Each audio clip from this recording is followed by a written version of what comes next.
Good morning students. और आज third day का क्लास है, सो प्लीज़ इसको ध्यान से समझना और लास्ट में जो आपको मैं होमवर्क दूंगा उसको ध्यान से सुन के उसको आज आपको सबमिट भी करना होगा। So be ready for the third day class. And आज का जो क्लास है वो है बहुत इंटरेस्टिंग, बिकॉज आज जो सेकेंड हमारा पार्ट्स ऑफ स्पीच स्टार्ट होगा वो होगा प्रोनाउन का। प्रोनाउन आज हम लोग डिस्कस करेंगे प्रोनाउन के बारे में, तो इसको ध्यान से समझना आप लोग। ये होता क्या है, ध्यान से देखो। A word which is used at the place of noun, at the place of noun is called pronoun. ध्यान देना, इसका डेफिनेशन है a word which is used at a place of noun is called pronoun. जो word noun के place पे use होता है उसे हम प्रोनाउन कहते हैं। मेरे साथ रिपीट करना, a word which is used at the place of noun, मतलब ऐसा वर्ड जो नाउन के प्लेस पे यूज होता है उसे हम प्रोनाउन कहते हैं। Is it clear? जैसे मैंने लिखा यहाँ पे रोहित प्लेज, सॉरी, जैसे मैं यहाँ लिख रहा हूँ, ध्यान देना, रोहित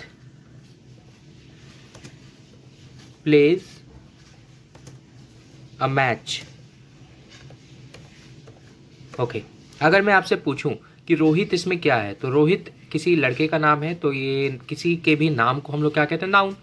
तो हम लोग रोहित के जगह पे एक वर्ड यूज कर दे रहे हैं और वो वर्ड है ही, तो ही क्या हो गया, प्रोनाउन हो गया। तो देखो यहाँ सिंपली हो गया, इससे बहुत सिंपल हुआ कि रोहित नाउन था, नाउन की जगह मैंने वर्ड यूज कर दिया ही, तो ही क्या हो गया, प्रोनाउन। तो डेफिनेशन क्लियर है, जो वर्ड नाउन के प्लेस पे यूज हो जाता है, तो रोहित नाउन था और नाउन के प्लेस पे वर्ड यूज हो गया ही, तो ही क्या हो गया, प्रोनाउन हो गया। तो ही प्लेज अ क्रिकेट हम लोग इसको लिख सकते हैं। ही क्यों लिखा, बिकॉज ही किसके लिए यूज होता है, मैस्कुलिन जेंडर, मेल्स के लिए यूज होता है, आदमी लड़के इन सब के लिए यूज होता है, तो ही प्लेज अ मैच हो गया।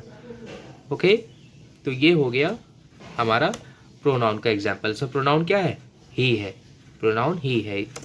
ठीक है, तो प्रोनाउन कौन कौन से हो सकते हैं, प्रोनाउन हो सकता है ही, हो सकता है शी, हो सकता है इट, हो सकता है नोबडी, हो सकता है, ऐसे कई सारे प्रोनाउन हैं जो हमें पढ़ने हैं।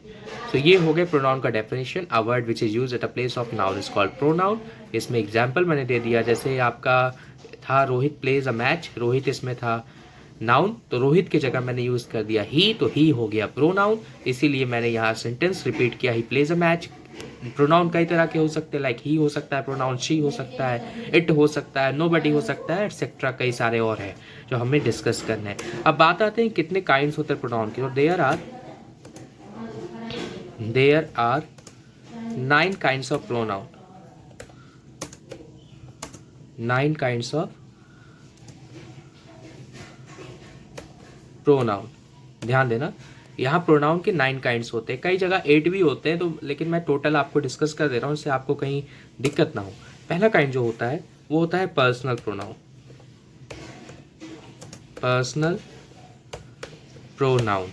ओके, सेकेंड काइंड होता है डेमोन्स्ट्रेटिव प्रोनाउन। थर्ड काइंड होता है इंटरोगेटिव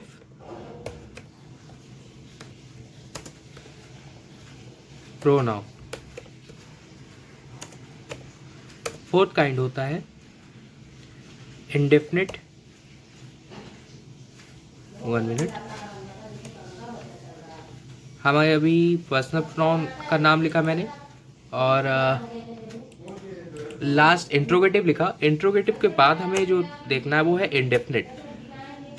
फोर्थ काइंड होता है इंडेफिनिट, इंडेफिनिट प्रोनाउन। फिर होता है reflexive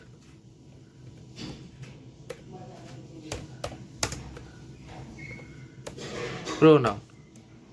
okay, so first kind हो गई पर्सनल, सेकंड काइंड हो गई डेमोन्स्ट्रेटिव, थर्ड काइंड हो गई इंट्रोगेटिव, फोर्थ काइंड हो गई इंडेफिनिट, फिफ्थ काइंड हो गई रिफ्लेक्सिव, फिर होता है रिलेटिव प्रोनाउन। आज मैं आपको टोटल काइंड्स बता रहा हूँ, ये किसी के सिलेबस में है, किसी के सिलेबस में कुछ काइंड्स नहीं है, लेकिन आप इस सबको नोट कर लेना, क्योंकि ये पूरे जब तक आप इंग्लिश ग्रामर पढ़ोगे प्रोनाउन में इतने ही काइंड्स आपको पढ़ने को मिलेंगे, तो एक बार में ही नोट कर लो जिससे आपको क्लियर रहेगा। तो फर्स्ट काइंड पर्सनल हो गई, सेकंड काइंड हमारी हो गई demonstrative, third interrogative, fourth indefinite, fifth reflexive, six relative, 3 kinds और बची है। अब हमारा है नेक्स्ट पॉजेसिव प्रोनाउन, फिर एक आता है इंटेंसिव प्रोनाउन,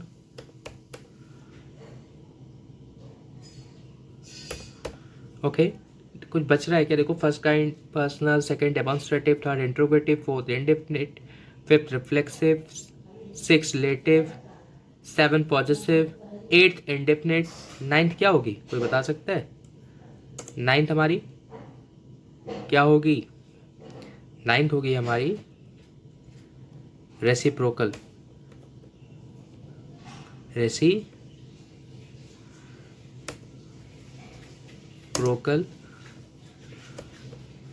प्रोनाउन,